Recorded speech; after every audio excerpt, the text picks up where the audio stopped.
శ్రీ రమణ భాషణములు Shri Maurice Friedman. ఇంతకుముందు ఏమీ కోరకున్నా కొన్ని వింత అనుభవాలు కలుగుతున్నాయి. అవి ఎక్కడి నుండి వస్తున్నాయి అని ప్రశ్నించారు. దానికి మహర్షి, ఆ కోరిక ఇప్పుడు లేకపోవచ్చు. వలసినంత మేరకు అది ఆ పూర్వము ఉండే ఉంటుంది. ఇప్పుడది నీకు జ్ఞప్తి లేకున్నా క్రమంగా అది ఫలించనే ఫలిస్తుంది. జ్ఞానికి ప్రారబ్ధం మిగిలియుండునంటారే, దాని విధానము ఇలాంటిది. ఇది ఇతరుల దృష్టిలో అనుకో అని సమాధానమిచ్చారు. శ్రీరమణ భాషణములు. జీవుడు కర్మబద్ధుడట, నిజమేనా అని ప్రశ్నించారు.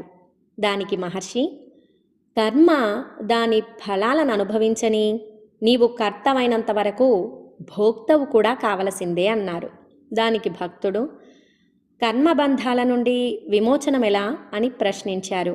దానికి మహర్షి, అది ఎవరి కర్మయో పరికించు. కర్తవు నీవు కావని తెలియవస్తుంది.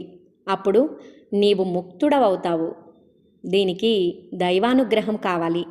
దానికి దైవమును ప్రార్థించాలి, పూజించాలి, ధ్యానించాలి. నీ ప్రయత్నం లేక జరిగే కర్మ అయత్న కర్మ, నిన్ను బంధించదు. దేహం కదలిక వల్ల జ్ఞాని సైతం ఏవేవో ఆచరిస్తున్నట్లు కనబడుతుంది. సంకల్పము యత్నము లేక కర్మ ఉంటుందా? అందరికీ సంకల్పాలున్నాయి. అవి రెండు విధాలు. ఒకటి బంధ హేతువులు, రెండు ముక్తి హేతువులు. ఆ తొలివానిని మాని వెనుకటివి అలవర్చుకోవాలి. పూర్వకర్మ లేక ఫలం ఉండదు. పూర్వ సంకల్పం లేక కర్మ ఉండదు.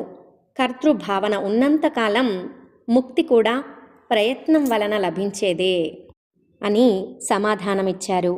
ఓం నమో భగవతే శ్రీరమణాయ.